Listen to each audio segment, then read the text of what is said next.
ayer y hoy,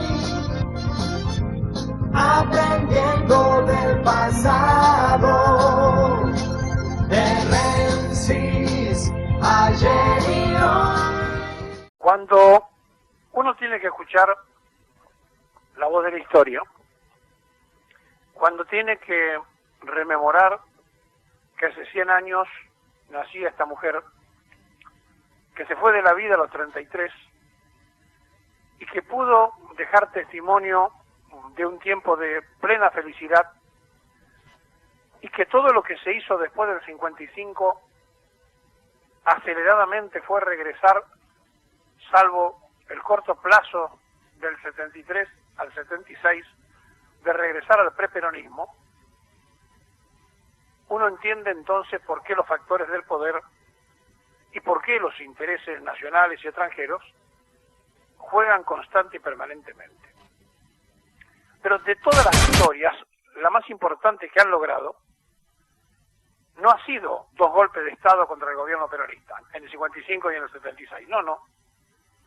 Ha sido instalar en la sociedad la dualidad de criterios de un tiempo donde estaban agotados.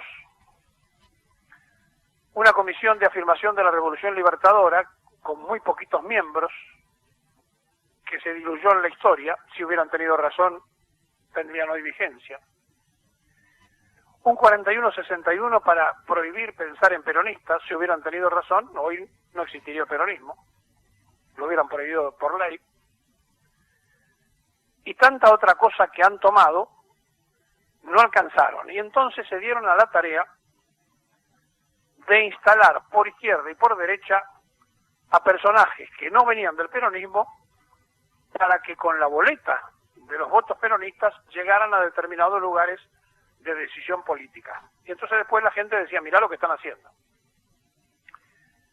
Cuando Carlos Menem nombra a representantes de Bungibor para manejar la economía de la Argentina, no era lo que el pueblo había votado, para nada. Y cuando ese proceso comienza y el presidente de entonces dice, si yo hubiera dicho lo que iba a hacer no me hubieran votado, ese sinceramiento que hace de la historia aleja enormemente al peronismo, a pesar de que la primera elección la gana con los peronistas, la segunda la gana con parte del peronismo que lo seguía acompañando y gran parte de la oposición, y la tercera casi con los no peronistas. Y al peronismo histórico, al que había sufrido, al que había hecho parte de la resistencia peronista, nunca le iban a perdonar el beso y el abrazo con Rojas. Pasó el tiempo y la tergiversación de las cosas fueron surgiendo en cada uno de los que dijeron representar a ese sector mayoritario. Pero no le pasó al peronismo solamente. Le pasó a un partido centenario como el Radical, donde el alvearismo, derrotado por el irigoyenismo y la intransigencia nacional, volvió con mucha fuerza. Por eso hicieron la alianza con Macri. Y entonces se pierden las huellas, se pierden las orientaciones, y se ingresa en un tremendo mar de confusión, donde culturalmente se transforman las cosas, se invierten los valores y se confunde a la sociedad. Y así quisieron instalar, y lo lograron instalar en gran parte, que Alfonsín era el padre de la democracia, cuando en realidad no había cumplido con la Constitución Nacional. Se había ido 6 meses antes sin terminar el mandato, con una inflación del 3000%, y que sí tiene un tremendo mérito el haber juzgado a las juntas militares y haber hecho todo lo que se hizo, pero que no tiene perdón cuando tuvo la gran oportunidad de poner en comisión a la Justicia Nacional a todos los jueces que habían jurado por el proceso de reorganización, y haber hecho una justicia en serio, y no lo hizo. Al contrario, negoció con el peronismo en los jueces laborales, se quedaron con los jueces civiles y comerciales y el resto de los federales, los radicales, y todo siguió como si nada hubiera pasado. Hoy tenemos una justicia total y absolutamente descompuesta, uno de los 3 poderes descompuestos. Y tenemos una democracia fraudulenta, porque no existe el control que se debería existir o que se debería ejercer. Y como padre de la democracia no hay otro, ningún otro, que no sea Perón, que le dio a la mujer el derecho a elegir y a ser elegida. Hasta Perón la mujer no existía nada más que como compañero del hombre. Pero no alcanza solamente que Perón le dio el derecho a elegir y a ser elegida, sino que además, en gobiernos que cantaban la marchita se le dio el cupo del 30% y en otro gobierno que cantaba la marchita se le dio el 50%. Es decir, no existe ningún otro sector político que le haya dado a la mujer la participación que corresponde. Y el otro día Vilma Ibarra, que viene del Partido Comunista, que fuera pareja de Fernández en una época de su vida, dijo algo que es muy cierto.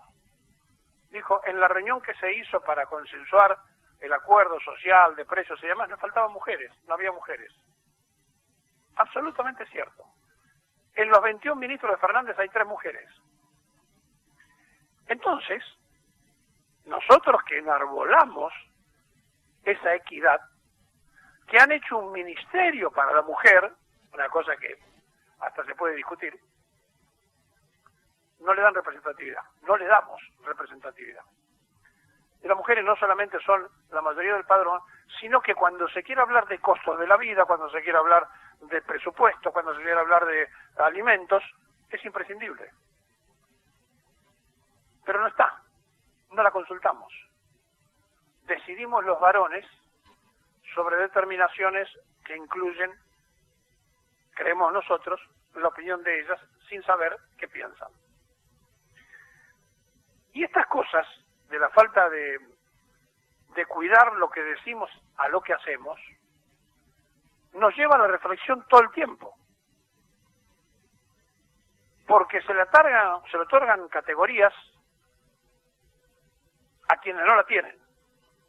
Y entonces cada vez que Fernández habla y hace referencia en Sarmiento, él tiene todo el derecho del mundo en pensar en Sarmiento como gran maestro. Ahora, si lo estudia un poco, si lo revisa un poco, se va a encontrar que es un mentiroso Sarmiento. Pero eso es un detalle aparte. Él no tiene por qué ser revisionista histórico. Puede pensar en Sarmiento presidente lo que le parezca. Entonces, cuando nosotros tenemos esa posición de que aceptamos las cosas instaladas y no las investigamos o no le damos el carácter cultural imprescindible, hizo que el 1 de mayo Perón hablara del modelo argentino para el proyecto nacional, pero dijera esencialmente la revolución cultural, la imperioso turno de la cultura. ¿Y en qué termina la cultura en los que cantan la marchita? En gente que o que proviene de la izquierda o que no viene del peronismo. ¿Y por qué? Porque hay una profunda confusión que no tiene desperdicio y que es interesantísima analizar, y que entonces, cuando un ministro de Educación, o el ministerio, o el propio presidente, como ustedes quieran ponerlo, lanza un plan de lectura, me parece excelente, que los chicos no pierdan la costumbre de leer, es también el momento y el tiempo de hacer un análisis de los autores. Porque cuando uno es adulto tiene libertad de elección, pero cuando uno es niño y le trasladan algo que no es cierto y se lo hacen repetir, lo deforman como ciudadano para el tiempo que viene. Cuando Perón hablaba de esa batalla cultural, inmediatamente uno pensaba, Mao Zedong, con todo el poder que tenía en China, un día tuvo que hablar de la revolución cultural en China. Y tenía razón, miren que terminó China, en capitalista. Es decir, no llegó a terminar de convencer porque no terminó de hacer la revolución cultural.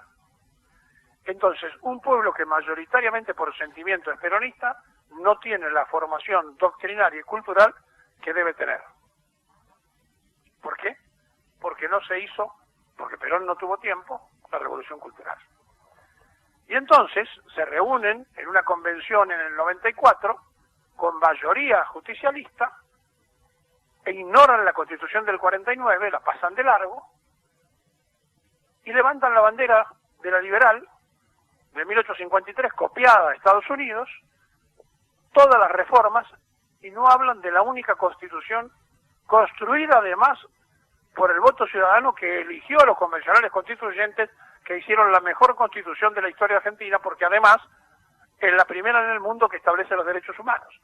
Derecho a la niñez, derecho a la mujer, derecho al trabajador, derechos, pero también establece obligaciones. La pasaron de largo. Presidía esa convención constituyente Eduardo Menem, y entre los que tenían que votar estaban Néstor Kirchner, Cristina Fernández, todo lo que ustedes se imaginan. Y no se votó, no se habló del 49, porque el pacto de Olivo de Menem y Alfonsín era no hablar de esa constitución. Estaban todos obsesionados por tener tres senadores en lugar de 2, uno para la oposición. Porque los radicales, como no podían ganar, las provincias querían asegurarse un senador. ¿Sabe cómo terminó la película?